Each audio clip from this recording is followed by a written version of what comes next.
Tinatayang 6,000 individual ang dumalo sa Ramadan Pakaradyaan Lecture Series Grand Symposium na ginanap sa Basilan.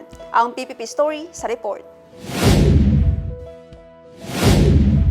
Napuno ng mga residente, mag-aaral at mga lider ng komunidad ang buong gym upang makibahagi sa talakayan hinggil sa pananampalataya sa panahon ng banal na buwan ng Ramadan, Linggo ng umaga, March 8. Ang symposium ay inorganisa ng pamahalang panlalawigan ng Basilan sa pagkikipagtulungan ng Basilan Ulama Supreme Council bilang bahagi ng serye ng Ramadan Pakaradyaan Lecture ng Team Kapitolyo. Kabilang ito sa mga pangunahing aktibidad sa pagdiriwang ng ika-52nd founding anniversary ng lalawigan ng Basilan at ng Tenon Pakaradyaan sa Ramadan Basilan Atin 2026.